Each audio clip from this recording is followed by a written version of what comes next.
¿México funciona? ¿Somos un país con mala o buena suerte? ¿Tenemos una buena economía? ¿Qué tan mal estamos? ¿AMLO es la cura de todos nuestros males o es solo un síntoma del estado fallido que es México? O bueno, realmente, si nos ponemos a pensar, ¿qué es un estado fallido? ¿Es necesario preocuparnos? ¿Podemos estar peor? Bueno, vamos a reflexionar al respecto. Primero, ¿qué es México? Bueno, México es un conjunto tanto de su gente, sus culturas, costumbres, su música, su hermoso territorio y el gobierno. La gente no le gusta lo que hace el gobierno y está peleando con él, pero siquiera sabemos qué es el gobierno. Para comprender antes qué es el gobierno, hay que saber qué es el Estado. Podríamos ir directamente a sacar una definición de Wikipedia, pero si queremos saber qué tanto de Estado tiene México, hay que ir un poquito más allá. El Estado, antes del siglo XV, se definía como el estatus y poder que poseía un individuo que creaba las reglas frente a aquellos que las seguían. Una relación de poder donde el que creaba las reglas ponía su voluntad sobre la de los que lo seguían. Soberanía en latín significa super omnia, que significa sobre todo o poder supremo. Por lo tanto, soberanía es sinónimo de Estado. Por eso siempre escuchamos el Estado soberano mexicano, que sería algo así como el poder por encima de todo, pero recordemos, contenido en un solo individuo. En 1513, Maquiavelo publica su obra The Prince, que se traduce como El Príncipe, el que refina el Estado y plantea que éste no se contiene en el cuerpo y esencia de aquel que crea las reglas. El Estado era ahora también las instituciones que otorgan la autoridad a este mismo y el espacio geográfico sobre el que éste tiene influencia.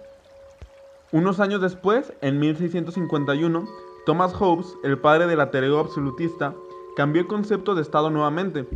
El poder político del Estado ahora era independiente de las personas que formaban el mismo, es decir, el Estado estaba por sobre todo y sobre todos. La definición de Estado se quedó parcialmente estancada hasta que en 1978 Weber agregó que el Estado no estaba definido por sus funciones, sino por su estructura y capacidad de aplicar sanciones con el uso legítimo de la fuerza violenta. Esto es muy fuerte porque quiere decir que para que una entidad pueda ser considerada un Estado funcional, debe tener la capacidad de ejercer o controlar el uso de la fuerza violenta después de tener razones válidas conforme a la ley, como lo que hace el ejército o la policía.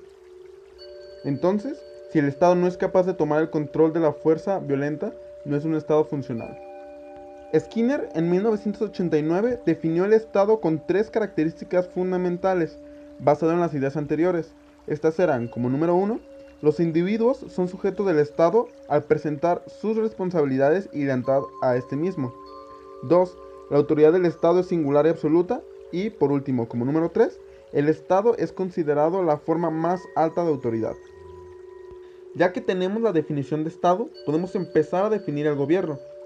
El Estado mexicano, por el hecho de ser un presidencialismo, está dividido en tres poderes: ejecutivo, judicial y legislativo. El gobierno es ejercicio del poder ejecutivo. El poder ejecutivo es aquel que administra y gestiona el Estado al día a día con todas sus instituciones. Por ejemplo, y como muy pocas, es la Secretaría de Educación Pública y la Secretaría de Relaciones Exteriores. Así que el gobierno es la fuerza conductora política de este, el gabinete, la parte tangible del Estado. Por otro lado, tenemos el Poder Judicial, que es aquel que imparte la justicia en el Estado en lo que establezcan las leyes para resolver los conflictos que atañen al país y mantener su soberanía. Y finalmente, el Poder Legislativo es aquel que aprueba o deroga las reglas del Estado, que son las leyes. Esta división de poderes es necesaria para evitar un monarca absoluto, dijo Juan Linz. Ahora entonces, acerquémonos un poco más a la pregunta de si México es realmente un Estado fallido. Las leyes o reglas que crea el Estado con el fin de mantener su soberanía imponen deberes y confiere derecho a los individuos. Por lo tanto, cualquier acto contrario a lo establecido por la ley será considerado la incapacidad del Estado de ejercer su soberanía, su poder sobre todo. Esto es, en esencia, el fundamento de cualquier delito. El delito, además de ser algo fuera de lo establecido por la ley, es la relación de poder que se crea entre aquel que ejecuta el mismo y la víctima, debido a que en un delito prevalece la voluntad de aquel que lo ejecuta ante la víctima, característica de las relaciones de poder. Así entonces, en cualquier tipo de delito, el Estado pierde su lugar como la más alta forma de autoridad. Con este concepto en mente, Si echamos un vistazo a las estadísticas del estudio llevado a cabo por la INEGI en el periodo de 2014 a 2015, respecto a los índices de incidencia delictiva, se estima que durante 2014 hubo 22.8 millones de víctimas de 33.7 millones de delitos. Casi el 20% de la población sufrió un abuso de poder, en delitos que pudieron ser desde robo, asalto, extorsión, fraude, amenazas y lesiones. Y todo esto incluyendo que en las estadísticas no están contados los delitos vinculados al narcotráfico, delincuencia organizada y portación de armas. De estos delitos, el 10.7% de ellos fueron denunciados, en los cuales solo en el 67.5% se dio un inicio de averiguación previa. En el 53.8% de los casos no pasó ni se resolvió nada, según los encuestados. Por lo tanto, del total de delitos cometidos, en el 92.8% no se hicieron una denuncia o no se inició una averiguación previa. Para el que no sepa, una averiguación previa es una serie de evaluaciones para determinar si es procedente que el Poder Judicial reparta justicia a los involucrados. Entonces, encontramos que el 96.7% de los delitos a nivel nacional no tienen consecuencias para aquellos que atentan contra el derecho de las personas y la soberanía del Estado. No hay que ser ciego para no ver que el Estado no es capaz de ejercer su poder dominante, pero claramente el hecho de que una gran proporción de los delitos no sean denunciados es también nuestra culpa en cierta manera.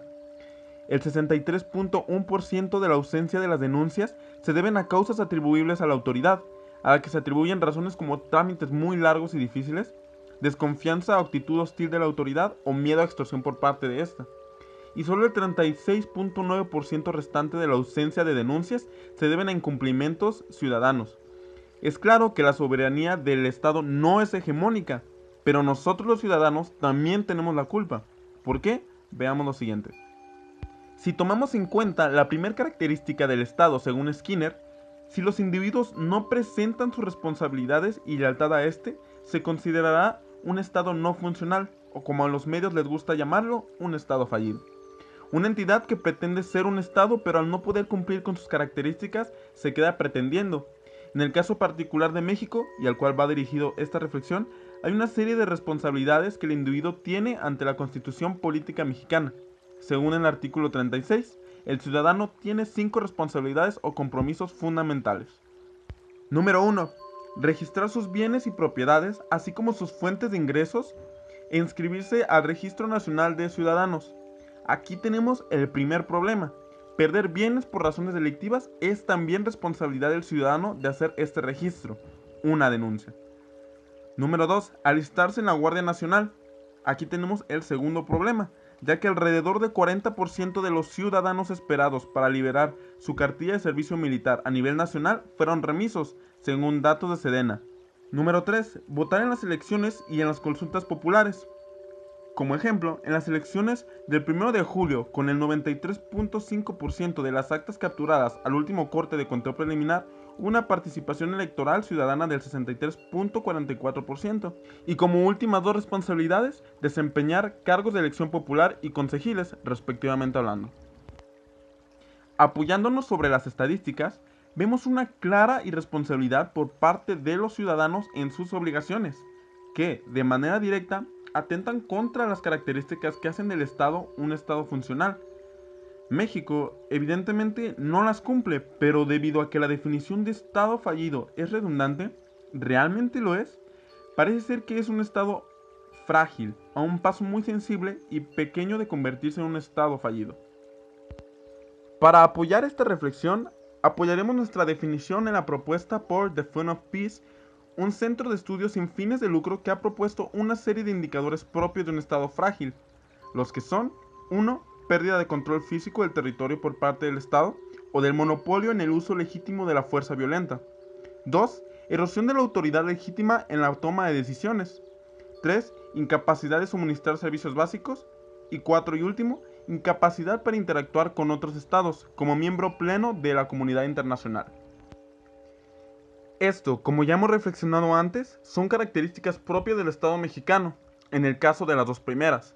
Las dos siguientes no se quedan muy lejos de la realidad. Solo en el Estado de México y con 17 millones de habitantes, 2 millones de ellos no tienen acceso a los servicios básicos de vivienda, como agua, electricidad o alcantarillado. Y el 78% de la población de este mismo estado está bajo alguna situación vulnerable por carencias o pobreza. The Fund of Peace, en sus estudios en base en sus índices, coloca países de referencia como por ejemplo Nueva Zelanda o Canadá por su calidad de vida con un índice de acceso a servicios básicos de 1.1 a 1.2, mientras que México tiene 6.5. Y bueno, claro está que a mayor número refleja una peor situación. Pongámonos un poco en perspectiva. Países considerados como lo más cercano a una anarquía total donde no existe un gobierno oficial desde 1991, sí, estoy hablando de Somalia, tienen una calificación de 9.3 en acceso a servicios básicos. Y agárrese, porque en índice de seguridad, donde se toman en cuenta criminalidad, homicidios y otros factores, México tiene 8.5 frente a Somalia con 9.3. Estamos al borde de ver colapsar la soberanía del Estado, por culpa del Estado, su alta corrupción, la irresponsabilidad de los funcionarios, la delincuencia e inseguridad que vivimos día a día, el asesinato a nosotros los estudiantes, secuestros, extorsiones, cadáveres en camiones, fosas clandestinas, grupos porriles. Recordamos los 50 años que han pasado desde la masacre de los estudiantes y aún así sigue sucediendo todos los días. Criticamos todas las malas decisiones de la nueva y vieja administración, la ineficiencia de la encuesta popular para construir o no un aeropuerto. Todo es culpa del Estado, ¿no? Ah. Lo sería si hiciéramos lo que nos toca. No solo política moral y ambiental, que es súper necesario, sino por nuestras responsabilidades como ciudadanos. Declarar nuestros impuestos, votar en todas y cada una de las elecciones de manera informada y responsable. Hacer tu servicio militar, respetar la ley, pero no dogmatizarla. Y fomentar el pensamiento crítico. Esto es algo natural. En cualquier relación de poder tiene que haber una resistencia, de lo contrario no existiría tal relación y, por lo tanto, tampoco el Estado. Incluso si eres anarquista, eres parte de la soberanía del Estado y la responsabilidad de cada actor social es importante para un correcto funcionamiento de este. Estamos más allá que para acá, es un Estado frágil, mas no fallido. Debemos cuidarlo, no deben.